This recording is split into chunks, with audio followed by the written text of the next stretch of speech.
ఈరోజే వైశాఖ బహుళ పాడ్యమి, పైగా మంగళవారం. అదేవిధంగా ఈరోజు నారద జయంతిని కూడా జరుపుకుంటారు.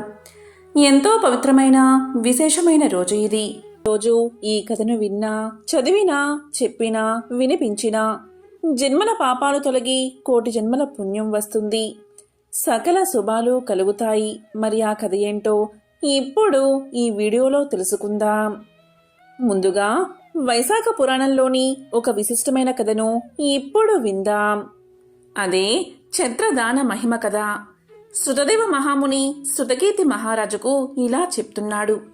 వైశాఖ మాసమున ఎండకు బాధపడే సామాన్యులకు, మహాత్ములకు ఎండ వలన బాధ కలగకుండా ఉండడానికై గొడుగిచ్చిన వారి పుణ్యం అనంతం. దాన్ని వివరించే కథ చెబుతాను, శ్రద్ధగా విను అని శృతదేవ మహాముని ఇలా చెప్పడం ప్రారంభించాడు. పూర్వకాలంలో వంగదేశమున సుకేత మహారాజు కుమారుడైన హేమకాంతుడు అనే రాజు ఉండేవాడు. మహావీరుడైన హేమకాంతుడు ఒకప్పుడు వేటకు వెళ్ళాడు. అడవిలో వరహము మున్నగు జంతువులను చాలా వాటిని వేటాడి అలసిపోయి ఆ అలసట తీర్చుకోవడానికి ముళ్ళ ఆశ్రమానికి చేరుకున్నాడు. ఆ ఆశ్రమం సదర్శనులు అనే ముళ్ళ ఆశ్రమం. ఆ సమయంలో ఆ ముని తపో దీక్షలో ఉన్నారు. ఈ విషయం తెలియని రాజకుమారుడు ఆ మున్ని పలు విధాలుగా పలకరించాడు. కాని ముని సమాధానం చెప్పకపోవడంతో రాజకుమారుడికి కోపం వచ్చి ఆ మునిని చంపబోయాడు. ఆ ముని తన్ను ఆదరించలేదని రాజు కోపగించాడు. అప్పుడు ఆ ముళ్ళ శిష్యులు అక్కడికి చేరి రాజును వారించి ఇలా పలికారు. ఓ దుర్బుద్ధి, మా గురువులు తపోదీక్షలో ఉన్నారు. వారికి బాహ్య స్మృతి లేదు, కాబట్టి వారు మిమ్మల్ని చూడలేదు, అలాగే గౌరవించలేదు. ఇటువంటి వారిపై కోపం పనికిరాదు అని సమాధానం చెప్పారు. ఆ మాటలు విన్న కుశకేతుని కుమారుడైన హేమకాంతుడు శిష్యుల్ని చూసి ఇలా పలికాడు. మీ గురువులు తపోదీక్షలో ఉంటే మీరు అలసిన నాకు ఆతిథ్యం ఎందుకు ఇవ్వలేదు? అలసి వచ్చిన నాకు ఆతిథ్యం ఇవ్వాలి కదా అని కోపంతో పలికాడు. అప్పుడు ఆ శిష్యులు ఇలా సమాధానం చెప్పారు. రాజకుమారా, మేము భిక్షాన్నం తినేవారం. నీకు ఆతిథ్యం ఇవ్వడానికి మా గురువుల అనుమతి లేదు. ఇలా మేము నీకు ఆతిథ్యం ఇవ్వలేము అని చెప్పారు. దీంతో హేమకాంతుడు, ప్రభువులైన మేము క్రూర జంతువులు, దొంగలు మున్నగు వారి నుండి మిమ్మల్ని రక్షించే ప్రభువులం. మేమిచ్చిన అగ్రహారాలు మిగతా వాటిని మీరు పొంది మా మీద ఈ విధంగా ప్రవర్తించరాదు. కృతజ్ఞులైన మిమ్మల్ని చంపినా తప్పులేదు అని పలికి వారిపై బాణాలు ప్రయోగించి కొంతమంది శిష్యుల్ని చంపాడు. దీంతో మిగిలిన శిష్యులు భయంతో పారిపోయారు. రాజభటులు ఆశ్రమంలోని వస్తువులను కొల్లగొట్టారు, ఆశ్రమాన్ని పాడు చేశారు. తర్వాత హేమాంగదుడు తన రాజ్యానికి వెళ్లిపోయాడు. కుశకేతుడు తన కుమారుడు చేసిన తప్పిదానికి కోపగించాడు. నీవు రాజుగా ఉండడానికి పనికి రావు అని తన కుమారుణ్ణి దేశం నుంచి వెళ్లగట్టాడు. హేమకాంతుడు తండ్రిచే పరిత్యజుడై దేశ బహిష్కృతుడై అడవుల్లో వసించుచు కిరాతుడై జీవించసాగాడు. ఈ విధంగా 28 సంవత్సరాలు గడిచాయి. హేమకాంతుడు కిరాత జీవనానికి అలవాటు పడిపోయాడు. కిరాత ధర్మాలను ఆచరిస్తూ కిరాతుడై జీవిస్తూ ఉండేవాడు. బ్రహ్మహత్యా దోషమున నిలకడలేక అడవులు బట్టి తిరుగుతూ జీవించసాగాడు. ఇక వైశాఖ మాసమున త్రితుడు అనే ముని ఆ అడవిలో ప్రయాణిస్తూ ఉన్నాడు. ఎండవేడికి బాధపడి దప్పికచే పీడించబడుతూ ఒకచోట మూర్చిల్లిపోయాడు ఆ ముని. దైవికంగా ఆ అడవిలోనే ఉన్న హేమకాంతుడు ఆ మున్ని చూసి జాలిపడ్డాడు. దీంతో హేమకాంతుడు మోదుగా ఆకులను తెచ్చి ఎండపడకుండా గొడుగుగా చేశాడు. తన దగ్గర ఉన్న సొరకాయ బుర్రలో ఉన్న నీటిని ఆ ముని మీద చల్లి అతని సేద తీర్చాడు. దీంతో త్రితుడు అనే ముని హేమకాంతుడు చేసిన ఉపకారాలచే సేద తీరి సొరకాయ బుర్రలోని నీరు తాగి మోదుగాకుల గొడుగుతో ప్రయాణం చేసి ఒక గ్రామాన్ని చేరి సుఖంగా ఉన్నాడు. హేమాంగదుడు వ్రతాన్ని ఆచరించకపోయినా జాలిపడి మునికి గొడుగును కల్పించి నీటిని ఇవ్వడం వల్ల అతడికి ఉన్న పాపాలన్నీ తొలగిపోయాయి. దీనికి హేమకాంతుడు ఎంతో ఆశ్చర్యపోయాడు. కొంతకాలానికి అతడు రోగగ్రస్తుడై ఉన్నాడు. పైకి లేచి ఉన్న జుట్టుతో భయంకర ఆకారమైన యమదూతలు హేమకాంతుడిని ప్రాణాలు తీసుకుపోవడానికి వచ్చారు. ఆ యమదూతలను చూసి హేమకాంతుడు భయపడ్డాడు. వైశాఖమున మోదుగాకుల గొడుగును సొరకాయ బుర్ర నీటిని ఇచ్చిన పుణ్యఫలమున వానికి శ్రీ మహావిష్ణువు శృతికి వచ్చి విష్ణువును స్మరించాడు. అప్పుడు దయాశాలి అయిన శ్రీ మహావిష్ణువు వెంటనే తన మంత్రిని పిలిచి, నీవు హేమాంగదుణ్ణి భయపెడుతున్న యమదూతుల్ని నివారించు. వైశాఖ మాస ధర్మమును పాటించిన హేమాంగదుణ్ణి వారి నుంచి రక్షించు. హేమాంగదుడు వైశాఖ ధర్మము ఆచరించి నాకిష్టమైన వాడయ్యాడు, పాపహీనుడు అయ్యాడు. ఇందులో ఎటువంటి సందేహమూ లేదు. ఇంతకు పూర్వం అపరాధాలు చేసినా నీ కుమారుడు వైశాఖ ధర్మాన్ని ఆచరించి ఒక మున్ని కాపాడాడు. మోదుగాకుల గొడుగును నీటిని ఇచ్చినవాడు. ఆ దాన ప్రభావమున ఇతడు శాంతుడు, దాంతుడు, చిరంజీవి, శౌర్యాది గుణ సంపన్నుడు, నీకు సాటైనవాడు. కాబట్టి వీణ్ణి రాజుగా చెయ్యమని నా మాటగా చెప్పమని శ్రీ మహావిష్ణువు విక్షుక్సేనుణ్ణి హేమాంగదుని వద్దకు పంపాడు. భగవంతుని ఆజ్ఞ ప్రకారం విక్షుక్సేనుడు హేమాంగదుని వద్దకు పోయాడు. యమదూతలకు విష్ణు మాటలు చెప్పి పంపెను. హేమాంగదుణ్ణి తండ్రి అయిన కుశకేతు వద్దకు తీసుకుపోయి శ్రీ మహావిష్ణువు చెప్పిన మాటలను చెప్పి అతన్ని హేమాంగదుణ్ణి కుశకేతువుకి అప్పగించాడు. దీంతో కుశకేతువు భక్తితో చేసిన పూజను స్తుతులను స్వీకరించాడు. కుశకేతువు కూడా సంతోషంతో తన పుత్రుణ్ణి స్వీకరించాడు.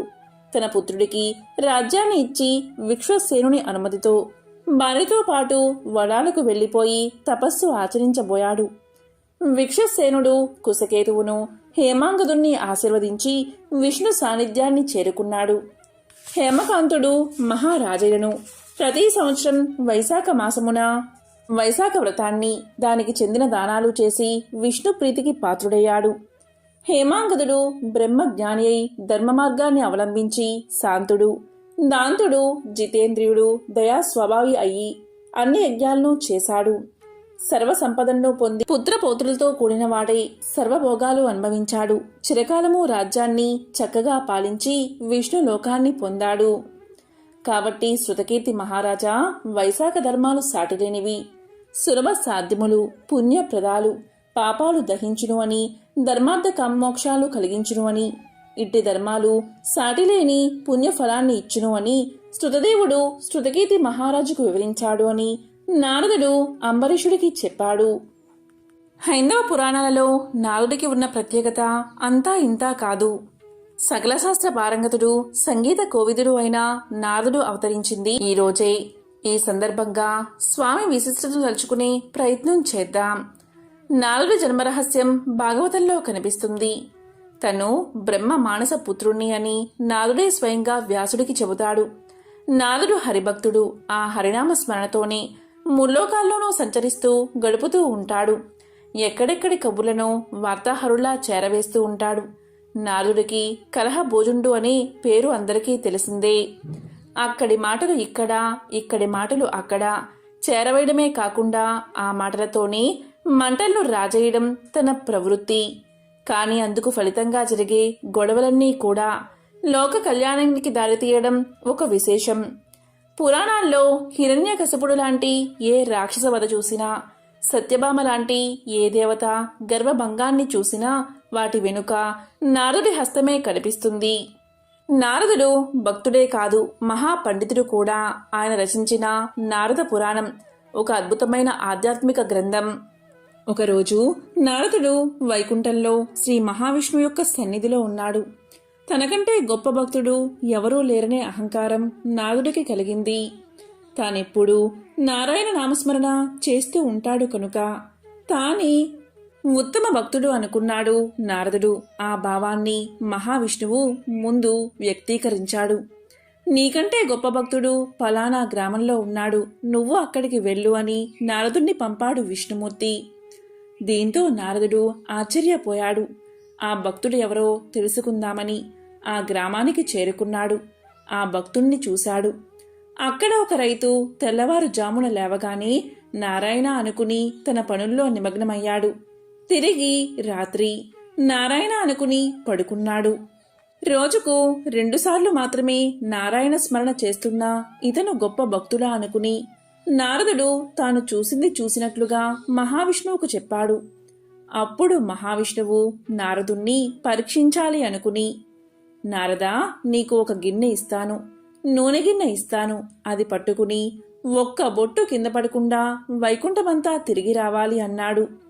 నారదుడు ఆ గిన్నె తీసుకుని వైకుంఠమంతా తిరిగి మహావిష్ణువు దగ్గరకు వచ్చాడు. అప్పుడు విష్ణువు ఇలా అన్నాడు, నారదా, నువ్వు ఎన్నిసార్లు భగవన్నామం స్మరించావు అని అడిగాడు. దానికి సమాధానం చెప్తూ నారదుడు ఇలా పలికాడు, గిన్నెలో నుంచి నూనె బొట్టు కింద పడకుండా చూస్తున్నాను. మీ నామాన్ని ఒక్కసారి కూడా స్మరించలేదు అని సమాధానం చెప్పాడు. అప్పుడు నిజమైన భక్తుడెవరో గ్రహించాడు నారదుడు. భగవంతుడి నామస్మరణ ఎప్పుడు చెయ్యాలి, ఎలా చెయ్యాలి అనే సందేహాలు చాలామందిలో కలుగుతూ ఉంటాయి. భగవంతుణ్ణి స్మరించడానికి ఎలాంటి నియమాలు లేవు. సర్వకాల సర్వావస్థల్లోనూ స్మరించుకోవచ్చు. మన పనులు నిత్యం చేస్తూనే శుద్ధ భక్తితో భగవంతుణ్ణి స్మరించాలి. అసలు స్మరణ ఎందుకు చెయ్యాలి అంటే భగవంతుడి అనుగ్రహం కోసమే. వార్ధక్యంలో మాత్రమే భగవంతుణ్ణి స్మరించుకుందాం అనుకోకూడదు. దైవ చింతనకు వయసుతో నిమిత్తం లేదు. వాల్మీకి, వ్యాసుడు, శుకుడు, ప్రహ్లాదుడు, ధ్రువుడు లాంటి మహాపురుషులను మహాభక్తులుగా మలిచినవాడే నారదుడు. అటువంటి మహానుభావుడి జన్మ రహస్యం మీకు తెలుసా? నారదుడు పూర్వజన్మలో దాసీపుత్రుడు. తల్లి ఐశ్వర్యవంతుడైన బ్రాహ్మణుడి ఇంటిలో ఊడిగం చేసేది. ఆమె వెంటే యజమాని ఇంటికి వెళ్లేవాడు ఆ బాలుడు. ఒకసారి కొంతమంది సన్యాసులు చాతుర్మాస దీక్ష గడపడానికి ఆ ఇంటికి వచ్చారు.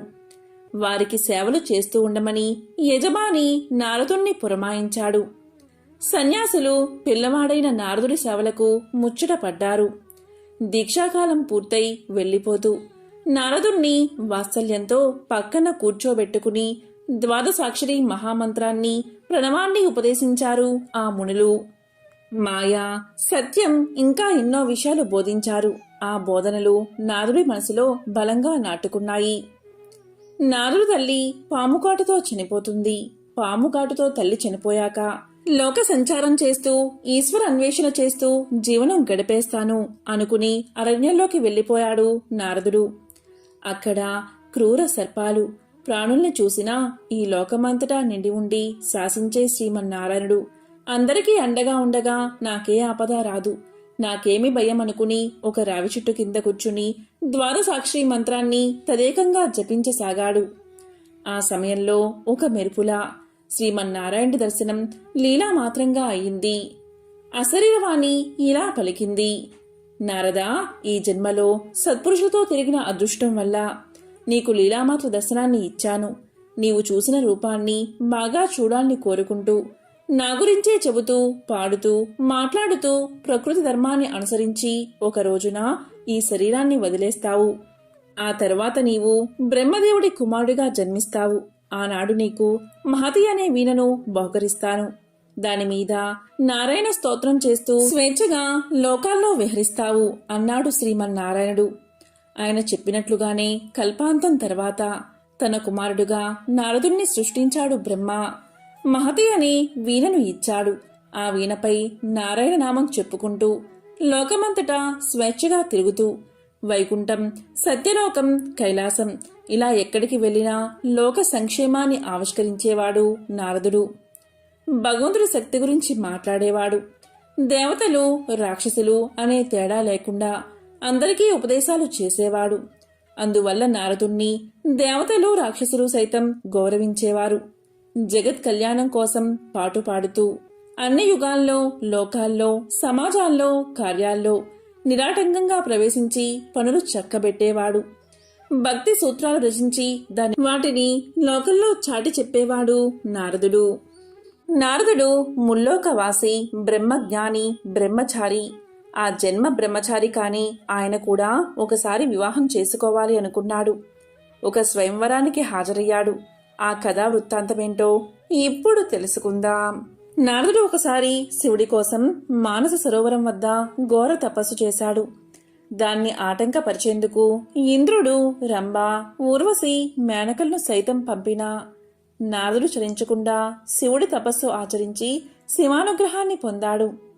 అయితే ఆయనలో కించిత్ గర్వంతో కైలాసానికి వెళ్లి అక్కడ మహాదేవుడితో నేను కామక్రోధాలను జయించాను అనగా నవ్వి ఊరుకున్నాడు శివుడు. కానీ నీవి విషయం శ్రీహరికి మాత్రం చెప్పకు అని పలుకుతాడు నారదుడు. కానీ నారదుడు మాత్రం కొంతకాలం తర్వాత వైకుంఠానికి వెళ్లి శ్రీహరితో మానస సరోవరం దగ్గర చేసిన తపస్సు, భంగం చేయడానికి వచ్చిన ఇంద్రలోక కన్యలు వారిని తన మనసులోకి రానివ్వలేదన్న విషయాన్ని గర్వంగా చెప్పాడు. అంతే, శ్రీహరి మాయతో నారదుడి మనసు మారిపోయింది. భూలోకంలో కళ్యాణపురం అనే ఒక పట్టణముంది. సస్యశ్యామలమై దేనికి కొరత లేకుండా ఉన్న ఆ పట్టణంలోని ప్రజలంతా సుఖ సంతోషాలతో ఉండేవారు. ఆ పట్టణ రాజుకు అతిలోక సౌందర్య రాశి అయిన ఒక కూతురు ఉంది. ఆమె పేరు రమాదేవి. సృష్టిలోని అందాన్నంతా రాసిపోసి బ్రహ్మ ఆ ఒప్పుల కుప్పను సృష్టించాడేమో అనిపించేలా ఉంటుందామె. ఒకసారి నారదుడు ఆ రాజు దగ్గరికి వెళ్తాడు. ఆ రాజు నారదుణ్ణి చూసి అర్ఘపాదులు ఇచ్చి ఆతిథ్యాన్ని ఇస్తాడు. అంతలో ఆ రాజకూతురు అక్కడికి, అంటే రమాదేవి అక్కడికి వస్తుంది. ఆమె జాతకం చూసిన నారదుడు ఆమెను శ్రీహరి వివాహం చేసుకుంటాడని చెప్తాడు. కాని ఆమె సౌందర్యానికి వసుడవుతాడు. అంతలోనే ఆ రాజు తన కూతురు స్వయంవరం గురించి నారదుడికి చెబుతాడు. నీ కూతురి స్వయంవరానికి తప్పకుండా వస్తానని మాట ఇచ్చి రాజును రమాదేవిని ఆశీర్వదించి అక్కడి నుంచి సరాసరి వైకుంఠానికి చేరుకుంటాడు నారదుడు. కొన్ని రోజుల తర్వాత రమాదేవి స్వయంవరం జరుగుతుంది. అక్కడ విశాలమైన ఆ సభ మండపం అంతా వివిధ దేశాధీశులతోనూ రాకుమారులతోనూ నిండిపోతుంది. అయితే అక్కడ కూర్చున్న వారి నేత్రాలు మాత్రం అపరంజి బొమ్మను, అందాల రాశిని ఎప్పుడెప్పుడు చూస్తామా అన్న ఆకాంక్షతో వెలిగిపోతున్నాయి. ఇక నారదుడైతే చెప్పవలసిన అవసరమే లేదు. రమాదేవి వచ్చి తన మెడలో పుష్పమాల వేసినట్టు, ఆమెతో తాను సర్వసుఖాలు అనుభవిస్తున్నట్లు ఊహాలోకంలో తేలిపోతున్నాడు. అలా ఎవరి ఊహల్లో వారు తన్మయలై ఉన్నవేళ ఒక్కసారి కళ్యాణపురాధీశుడు మండపాన్ని చేరుకోవడంతో వారి ఊహాలోకానికి తెరపడినట్లు అయ్యింది. ఆస్థాన పురోహితుడు వేద మంత్రాలు చదువుతుంటే శ్రావ్యమైన రీతిలో మంగళ వాద్యాలు మిన్నంటి మోగుతుంటే చేతిలో పూలమాల పట్టుకుని అందమైన మేలి ముసుగులో అనేక మంది చెలికెత్తలు వెంటరాగా సుకుమారంగా నడుచుకుంటూ సభా మండపాన్ని చేరుకుంది రమాదేవి. ఆ సమయంలో మహారాజు ఇలా పలికాడు. ఇప్పుడు మీలో ఒకరి గలసీమలోనో నా కూతురు వరమాలను వేస్తుంది. ఆ భాగ్యశాలే నాకు అల్లుడు అని. వెంటనే కూతురు వైపు చూసి ఇలా అన్నాడు. తల్లి, ఇంతమంది రాజుల్లో నీకు నచ్చిన వరుడెవరో తేల్చుకునే శుభతరుణమిది. ఆలస్యమైనా బాగా ఆలోచించుకుని నీ భాగస్వామిని ఎంచుకో అని ఆదేశించాడు. తండ్రి మాట కోసమే ఎదురుచూస్తున్న ఆ పూబోని అప్పటికే తాను ఎవరిని కట్టుకోవాలో మనసులో గట్టిగా నిర్ణయించుకోవడంతో అంతే స్థిరంగా రాకుమారుల వైపు అడుగుల్ని కదిపింది. ఆమె కళ్ళు తన మనోహరుడి కోసం వెదుకులాడుతూ ఉండగా ముందుకు నడిచింది. అందర్నీ దాటుకుంటూ వెళ్ళి ఆమె అడుగులో అడుగు వేసుకుంటూ సరాసరి నారదుడి దగ్గరికే వస్తుంది. రావడమేమిటి, ఆ చేతిలోని వరమాలను ఏమాత్రం ఆలోచించకుండా మెడలో వేసేయడమేమిటి, అంతా క్షణంలో జరిగిపోయింది. పట్టలేని ఆనందంతో ఆమె మృదువైన కరకమలాన్ని తన చేతిలోకి తీసుకుని వెంట తీసుకుపోయేందుకు ప్రయత్నించాడు నారదుడు. ఇంతలో వదులు వదులు అన్న పెనుగులాటతో నారదుడు బాహ్య శృతిలోకి వచ్చాడు. అప్పటికే రాజులందరితో పాటు వారి మధ్యలో కోటి సూర్య ప్రభా సమానుడై వెలుగొందుతున్న శ్రీ మహావిష్ణువును రమాదేవి చూడడం, పులకించిన మదితో తన హృదయనాథుడైన శ్రీహరి గలసీమలో పుష్పమాలను అలంకరించడం జరిగిపోయింది. వెంటనే విష్ణువు తన వాహనమైన గరుడిపైన ఆమెను ఎక్కించుకుని వైకుంఠానికి తరలిపోవడం కూడా జరిగిపోయింది. ఇప్పుడు నారదుడు తన పక్కనున్న రాకుమారుడి చెయ్యి పట్టుకుని తీసుకుపోయేందుకు ప్రయత్నించగా వదలమని కేకలు వేసింది అతనే. ఈ దృశ్యం చూసి అక్కడ ఉన్నవారంతా పకపకా నవ్వసాగారు. ఆ నవ్వుతో నారదుడు తాను చేసిందేమిటో గ్రహించి సిగ్గుపడి తలవంచుకుంటాడు. అయినప్పటికీ రాజులు నవ్వు ఆపకపోవడంతో ఎందుకు నవ్వుతున్నారంటూ కోపంగా ప్రశ్నించాడు. నీ శరీరాకృతి చూసేందుకు శ్రీహరిలా కనిపిస్తున్నప్పటికీ ముఖం మాత్రం ఎలుగుబంటును కోతిని పోలి ఉంది. ఇక నిన్ను చూసి నవ్వక ఏం చెయ్యమంటావు అని ఎదురు ప్రశ్నించారు. అంతే, తనకు జరిగిన ఘోరమైన ఈ అవమానానికి ఏం చెయ్యాలో తెలియక తోకతొక్కిన తాచులా కూర్చున్న చోటు నుంచి సరున లేచి అక్కడ్నుంచి కోపంతో వైకుంఠానికి బయలుదేరి వెళ్ళాడు. వైకుంఠంలో రమాదేవితో ఉన్న విష్ణువుని చూడగానే నారదుడి కోపం నశాలానికి అంటింది. అప్పుడు శ్రీహరి నారదుడికి చేసిన తప్పును వివరించాడు. దాంతో నారదుడు పశ్చాత్తాపపడి స్వామిని ప్రాధేయపడ్డాడు. తన తప్పును మన్నించమని వేడుకున్నాడు. జగత్తునంతటినీ మోహపరిచే మహామాయ తన్ని ఏమీ చేయలేదని ఒకసారి నారదుడు మహావిష్ణువుతో చెప్పాడు.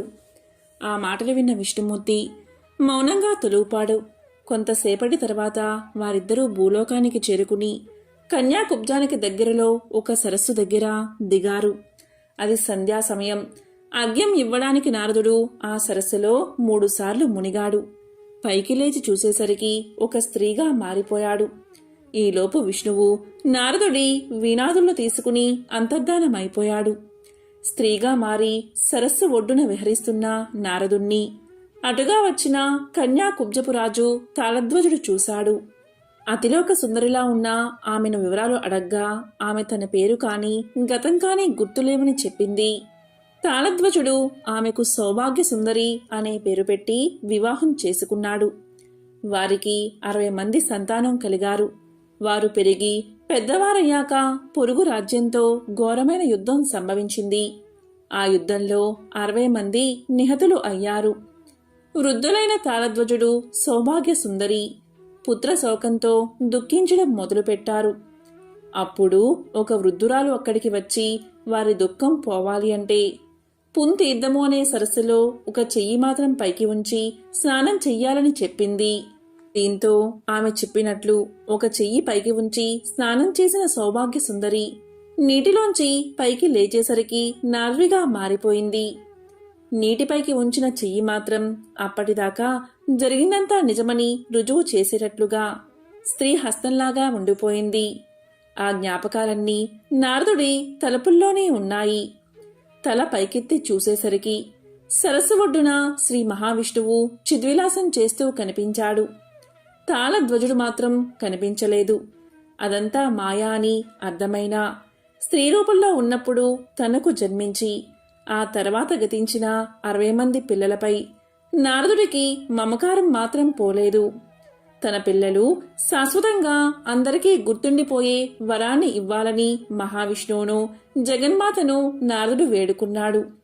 ఫలితంగా కాల వర్గీకరణలో సంవత్సరాలకు నారదుడి పిల్లల పేర్లు అయిన ప్రభవ, విభవ మొదలైనవి స్థిరపడ్డాయి.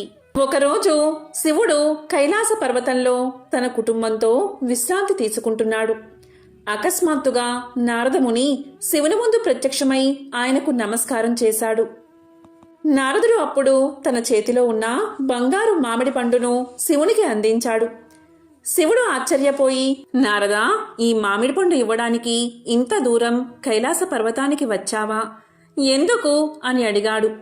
అప్పుడు నారదుడు ఇలా సమాధానం చెప్పాడు. స్వామి పరమేశ్వర, ఇది సాధారణ మామిడి కాదు అని నారదుడు సమాధానం చెప్పాడు. ఇది జ్ఞానానికి సంబంధించిన బంగారు మామిడి. ఈ మామిడిని ఎవరు తింటారో వారికి శాశ్వత జ్ఞానం లభిస్తుంది. అయితే ఈ మామిడి పండు తినడానికి ఒక షరతు ఉంది అన్నాడు నారదుడు. నారదుడు ఈ విధంగా చెప్పేలోపే శివుడు ఆ పండును తీసుకుని 4 ముక్కలుగా కోసే పనిలో ఉన్నాడు.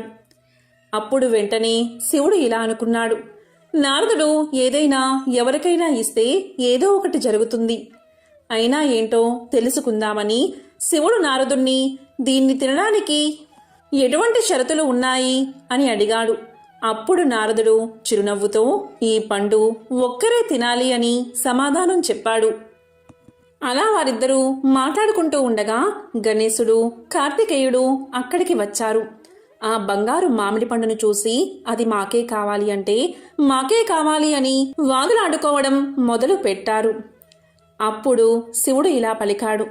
మీలో ఎవరికి ఈ పండు దక్కుతుందో స్వయంగా నారద మహర్షి నిర్ణయిస్తారు అని. అప్పుడు నారదుడు ఇలా పలికాడు. ఎవరైతే ఈ ప్రపంచాన్ని ముందుగా చుట్టి వస్తారో వారికే ఈ పండు అని సమాధానం చెప్పాడు నారదుడు. నారదుడు ఇంకా మాటలు పూర్తి కాకముందే కార్తికేయుడు తన వాహనం నెమలి ఎక్కి లోకాలన్నిటినీ చుట్టడానికి బయలుదేరాడు. కానీ గణేశుడు తన తల్లిదండ్రుల వద్దకు వెళ్ళి వారి ముందు వంగి నమస్కారం చేశాడు. ఆ తరువాత తల్లిదండ్రుల చుట్టూ 3 సార్లు ప్రదక్షిణలు చేయడం ప్రారంభించాడు. అప్పుడు శివపార్వతులు గణేశుణ్ణి ఇలా అడిగారు, గణేశ, నువ్వు ప్రపంచాన్ని చుట్టూ రావాలి కానీ బదులుగా మమ్మల్ని ఎందుకు ప్రదక్షిణ చేస్తున్నావు అని అడిగారు. దానికి గణేశుడు, మీరు నా తల్లిదండ్రులు, నా ప్రపంచం మొత్తం మీరే కదా, మీ చుట్టూ ప్రదక్షిణలు చేస్తే ప్రపంచం చుట్టూ ప్రదక్షిణలు చేసినట్లే అని సమాధానం చెప్పాడు. ఈ విధంగా గణేశుడికి గణాధిపత్యం లభించింది. దాంతో మామిడి పండు కూడా. మహాభారతం ప్రకారం నారద మహర్షి వేదాలు ఉపనిషత్తుల్లో పండితుడు, దేవతలచే ఆరాధించబడేవాడు. ఆయుర్వేద గురువు, జ్యోతిష్య పండితుడు, న్యాయమూర్తి, కవి, సంగీత విద్వాంసుడు. నారద భక్తి సూత్రం, నారద పురాణం, నారద పంచరాత్ర మరియు నారదీయ ధర్మశాస్త్రం, నారద మహర్షికి సంబంధించిన కొన్ని పవిత్ర గ్రంథాలు. ఎంతో పవిత్రమైన విశేషమైన నారద జయంతి రోజు నారద మహర్షికి సంబంధించిన ఈ పవిత్ర కథలను విన్నా, చదివినా, చెప్పినా, వినిపించినా సకల శుభాలు కలుగుతాయి.